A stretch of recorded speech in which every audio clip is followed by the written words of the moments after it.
time now for Countywide, a special presentation of Yavapai Broadcasting News. Join News Director Paul David and News Editor Philip Catalfamo as they talk with our community's leaders, newsmakers, and people in the know. You'll hear about the hot topics in Yavapai County that affect all our lives. And now here's today's Countywide.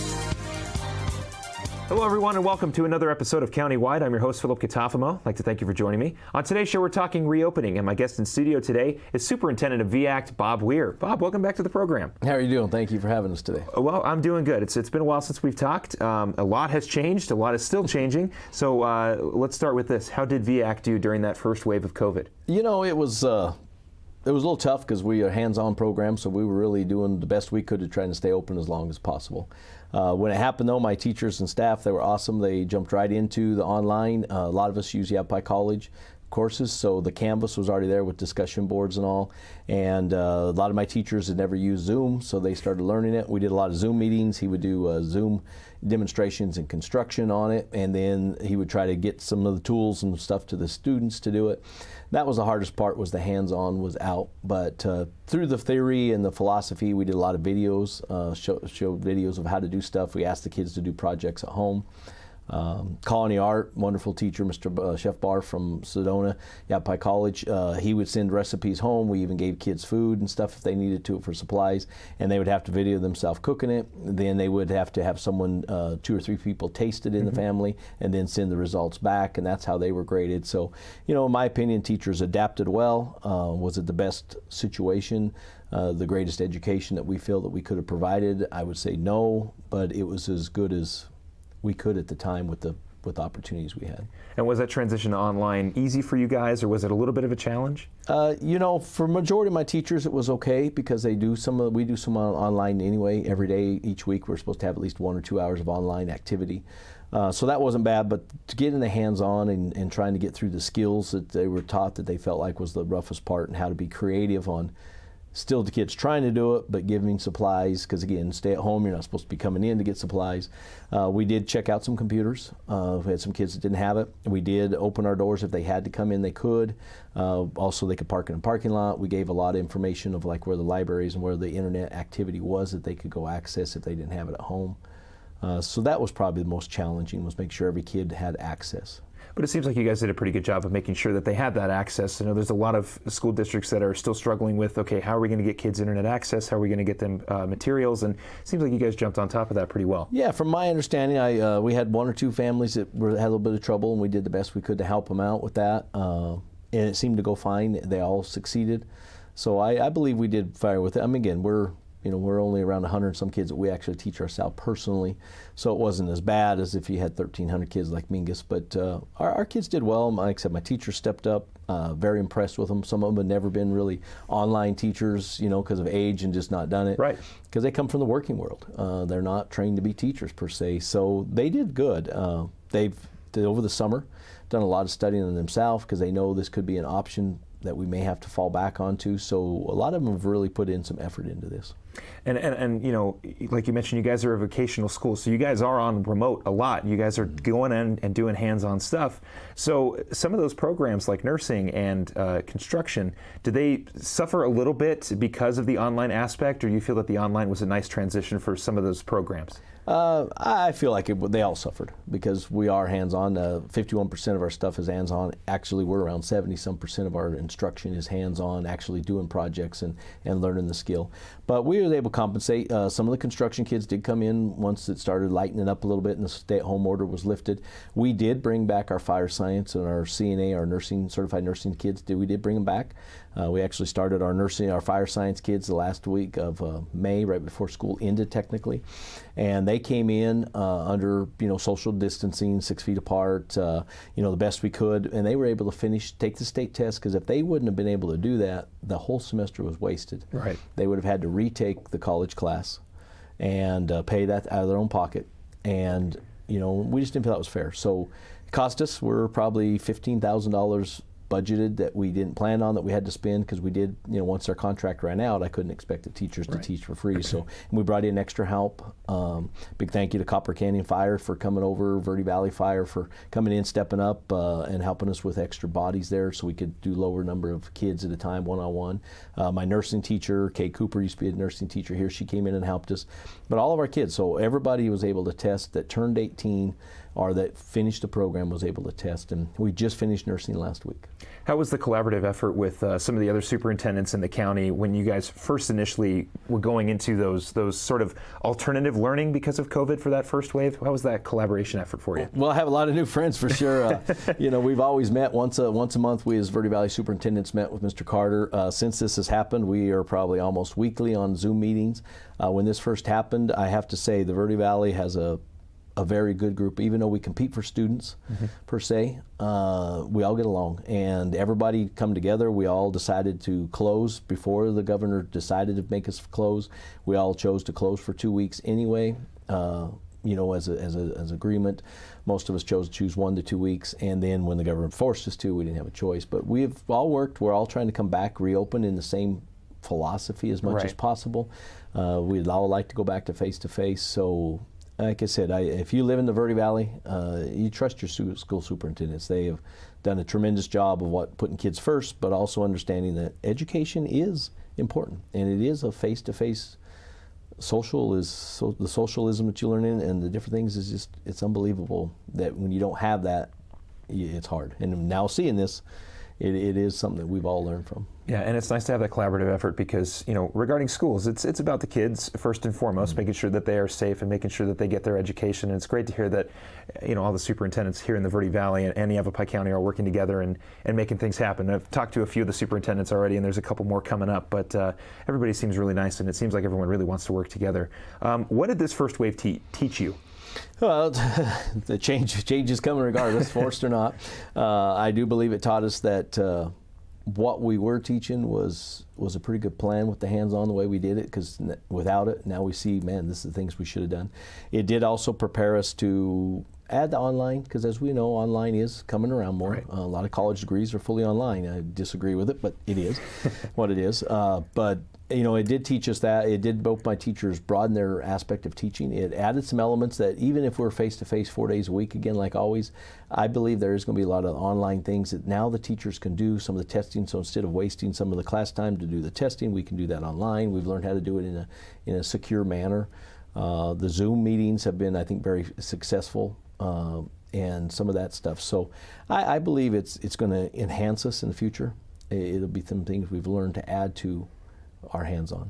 Yeah, and I couldn't agree more. I think, like you mentioned, it's somewhat of a good thing for this first wave because it has made teachers and officials have to really restructure a lot of things in a very, very short time because really anything can happen at any point, especially right now.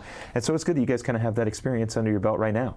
Yes, and like I said, just recently when we were all planning on opening up the first day of school, which is August 5th, and then Governor Ducey backed it to the 17th. Mm-hmm. So the nice thing is we're like, okay, we know what to do. So we're going to start online on August 5th. Our students will be online and be doing some programs that we've researched, some that we've already running that we're going to change the way we do them, usually toward the middle of the year. Now we're going to put them at the first of the year. So it prepared us.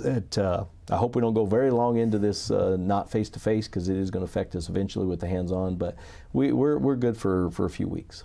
Well, hopefully we'll get there. It's a lot of big question marks right now, and hopefully this August 17th date can be the date to start getting into schools. But who knows? We'll just have to wait and see. But we've got a lot more to talk about with Mr. Bob Weir, the superintendent of VIAC. We're going to talk about their reopening plan on the other side of this break. Countywide will be right back. Don't go anywhere.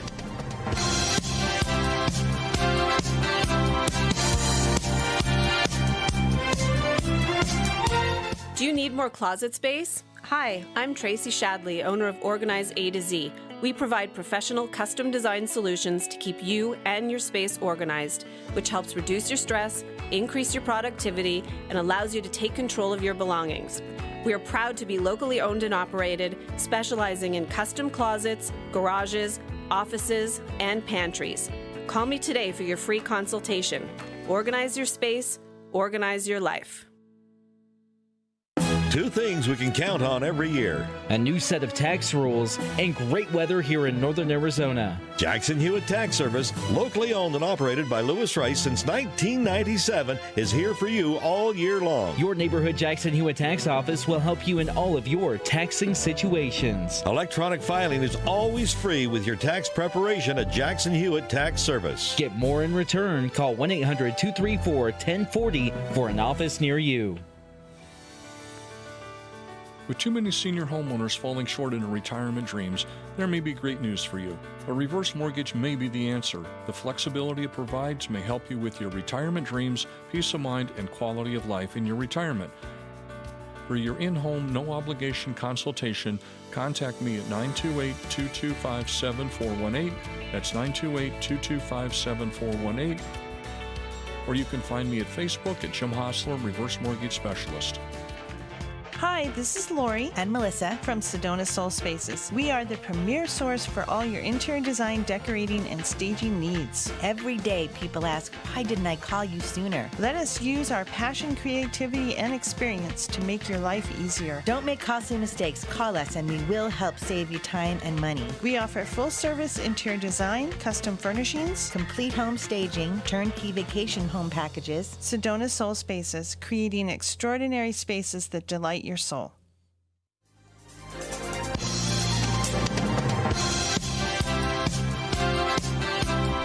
Welcome back to Countywide. I'm your host, Philip Catalfamo. On today's show, we are talking reopening with the Superintendent of VACT, Bob Weir. Bob, we talked about that first wave of COVID.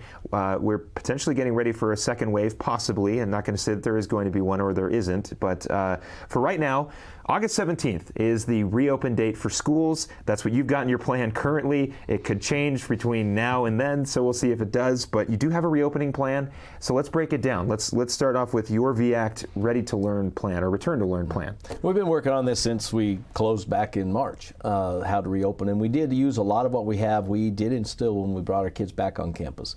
So the nice part is we've kind of done this before a little bit, so we have some things we learned from, things we want to change, and things we want to keep.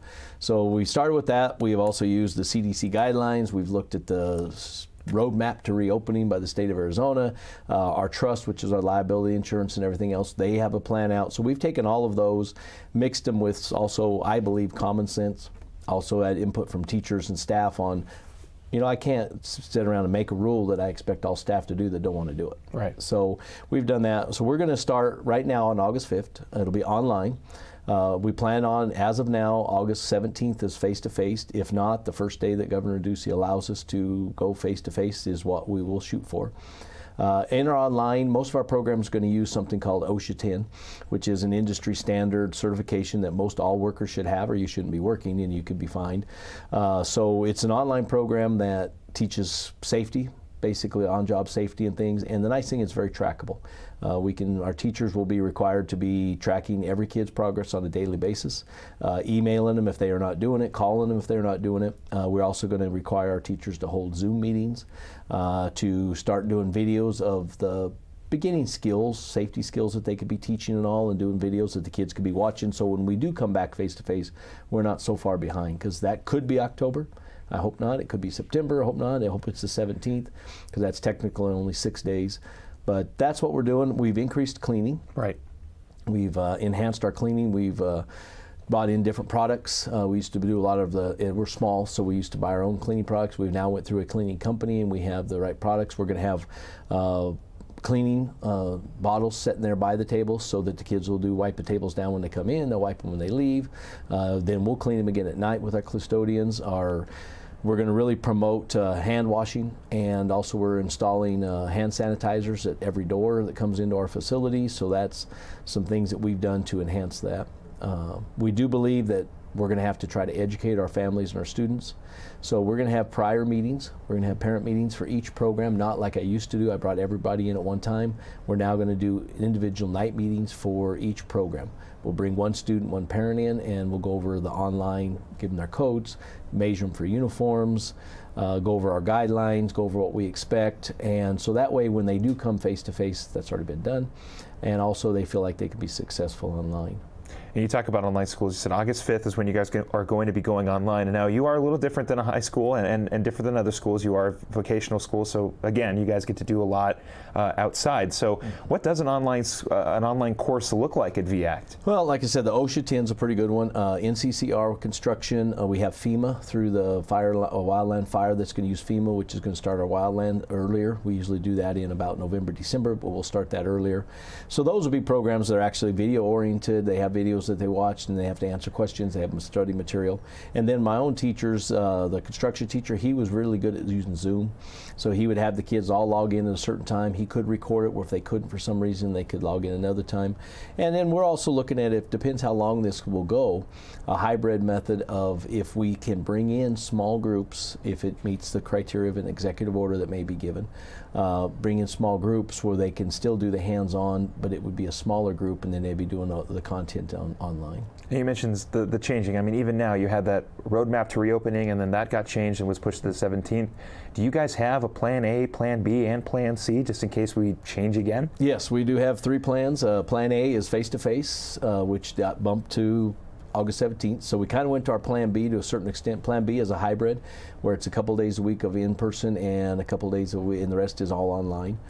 So that's how we're going to start, is everything online with that philosophy, but we hope to go back to full deal. And then our plan C is we hope we never have to get to that, but we could. That's fully online, and that would be, 5 days a week or online, no in-person. But we hope that the hybrid model is the lowest we have to go, where we can bring them in a couple days a week to do our work and then online for some of the content. Now, how do you guys compensate for some of the programs that can't socially distance at this time? I mean, nursing, for example. If you're going to go for nursing, you're going to be hands-on with nursing, and you're not going to be social distancing too much. Obviously, you can take specific actions to make sure that they don't get COVID or spread it around. But other programs that might be a little bit tougher to socially distance. Is there any kind of We're working on that. When we came back, masks were worn in areas where we couldn't social distance. If there was close contact, our nursing teacher, she wanted a mask at all time. Part of it to teach them that's what they might be doing. The other was protect herself in that. But they wore a mask, especially like when doing a transfer from a bed to a wheelchair. That is close contact, so they wore the mask at that point. So we will highly encourage masks to be worn. We will also, in a certain safe situations when it cannot be done the 6 foot, we will require a mask in those situations. But in a construction, if you're cutting something and you have a mask on, first of all, it's impinging on your view of what you're cutting. And if you have safety glasses on, now they're fogging. So those are things that we will have to take into consideration. We'll do the best we can. Everything I've read, and it's when social distancing can't be maintained, you should do this. Right. So I think everybody understands that there are certain situations. Lecture, we should be able to separate kids mostly by the 6 feet. Can't guarantee it always, but with the cleaning of the stuff, understanding we're facing the desk all the same direction so they're not looking at one another, that kind of stuff. I do believe that's going to be a benefit to us. And then when we're in a lab situation, just doing what's best practices. Fire science, most of the time they're wearing their breathing apparatuses anyway. So those are things that we'll just have to really take into consideration, is safety of wearing the mask. But they'll be highly encouraged to wear masks, highly encouraged to do checks at home. Mm-hmm. We're going to ask our parents that if the kid is feeling sick, stay home. Naturally, sometimes kids just do that, but most of the kids choose our program because it's a career. It gives them a step above everybody else. When they go to college, they have an extra side job, a step above when they go right into the workforce. So most kids want to, so I don't believe that's going to be an issue as kids playing sick. Yeah, so they're there for a reason, like you said. Yeah, so we're asking, if you're sick, stay home. Right. We'll get you the information. You'll make it back up when you come back in. Take temperature checks. My staff will be required to do temperature checks and that before they come to campus. If they're sick, they'll be asked to stay home. We have a sub backup already set up for that. So I think we're in a pretty good position right now. We'll naturally have all kinds of posters all over our buildings, stressing mask wearing, stressing hand wearing. If you're stay at home, if you're sick, stay at home. Those things will be all stressed pretty heavily during our meetings, along with our teachers on a daily basis. We're going to look towards the next step for VACT when they get a chance to reopen on the other side of this break. Don't go anywhere. Countywide will be right back.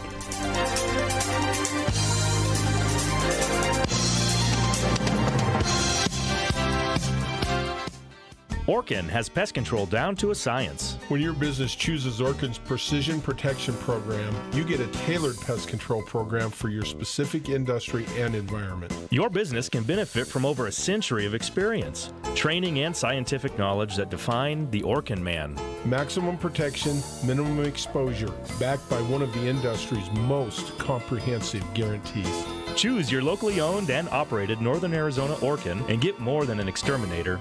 Get an expert. Award-winning Soundbites Grill is an entertainment restaurant located in Uptown Sedona at the Hyatt Pinion Point Resort.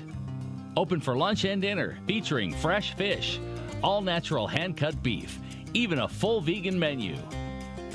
Family-friendly, open 11:30 to 9. Late dining on Friday and Saturday. Soundbites Grill has some of the best views of the Sedona Red Rocks. Offers world-class entertainment, food, fun, and music. Are you struggling to overcome an addiction, depression, insomnia, or a weight problem? Then it's time for you to meet with Dr. Elaine Kissel, award-winning, world-renowned hypnotherapist, author, and mind trainer. Now you can get her help from the privacy and comfort of your own home. Let Elaine Kissel create a personalized hypnotherapy plan to overcome your problem forever. Call 844-4KISSEL now for a discounted evaluation appointment. That's 844-4KISSEL. So, I just moved in with this family, and it's embarrassing. The little one, he likes to go outside and crawl around in the giant litter box. I don't know what he's doing. I mean, I was born and I knew how to use the litter box. Look at that! That's disgusting! Oh, poop already! You're making me nervous. Oh, okay, I can't look at this anymore. I really hope he grows out of this, for his sake.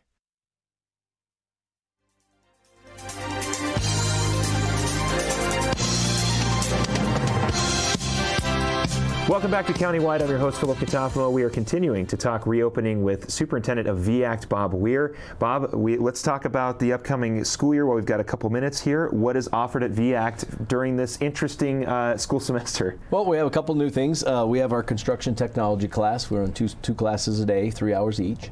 Excited for that, just because we've really increased what we've done. We've added backhoe, front-end loader, a lot of things to our curriculum along with the framing. And this year we have our second-level kids. That we have a good chunk of kids that were in last year. And we've added a new Yavapai College course to it, electrical and a plumbing. So they'll do electrical first semester, plumbing second. Fire science is tremendous again. We're working really well with fire science. Nursing, CNA, as you know, essential services, those are crucial. Our numbers there. This year we've added phlebotomy and nursing as one program. You take phlebotomy one semester, CNA is the next. We did drop our medical assistant program. It was just something that wasn't having the carry through with kids. So we're really pushing the phlebotomy, so they come out with 2 opportunities to be employed. We started teacher training as a new teacher and really promoting that program. As you know, big, huge retirements coming up now, you hear, with all this COVID stuff. So I think that's a great thing. And then law enforcement. We're doing a new program, law enforcement with dispatch. Kind of exciting, working with dispatch and the local ones on trying to really get kids prepared for that, along with law, the philosophy of law, all the different elements. Because you can't be a cop till 21, so we're going to really push security guard, prison guard, dispatches, your realm until you're 21. My first job was a security guard. And I think it's a great program. So brand new teacher. She's going to be the teacher of the teacher training and law enforcement, has background in both. And then we have our college programs that are concurrent. That means the kids actually go to the college. They're a college student. We just pay the tuition. So culinary art up at Yavapai College Center, we actually have added a section. Mm-hmm. We have 3 sections instead of 2. Usually we don't do nothing at midday, but we have so many Sedona students, they'll be able to walk across the street and do that program. Fantastic. So that's exciting. Phlebotomy, as I said, it's taught through the Yavapai College. They'll do a couple days of online and then a couple days of in-person. Our kids that go to Yavapai College concurrent, they will follow the Yavapai College protocol. So right now, mask being worn, some online classes, some in person. Our programs we run, construction, teacher training, fire, nursing, law, they will follow our guidelines and do what we can with reopening, full face-to-face, 4 days a week. And then we have a new one, pre-engineering. I'm excited about this brand new building up there at Building L they remodeled at Yavapai College, and hopefully someday we get you up there to take a tour of it. I'd love to. We have 12 kids in the capability of being in that program at a time, and we have right now 11. So very excited. That'll be a program that'll probably be more than likely 4 days a week because it's a lot lab-based, but if it is a lecture-based, they'll do that online and then labs in person. Yeah, and then still the same programs as well for the ones that are taught at the schools? Yes, the local schools, as far as we know, are going to do the same. We've been working with them, trying to get them to talk about like their online, possibly adding the OSHA and some of the online certificates. So excited. As far as I know, no new ones at those programs. Some new teachers are going to be in there at some of the local high schools, so kind of a change, but really excited for it. And well, hopefully, Bob, we get an opportunity to see all these new programs go full force on August 17th. We're keeping our fingers crossed, but I want to thank you for taking the time, Bob. It's always great to talk with you. VIAC.com, their phone number 928-634-7131. Hopefully, we will be getting schools up and running on August 17th. But if not, it seems like everybody at the superintendents and around the county, superintendents around the county have it on top. They're doing a great job. That's what I'm trying to say. Anyway, that's the end of the show. I want to thank you for watching and listening. Have a great rest of your week, and we'll talk to you again next time.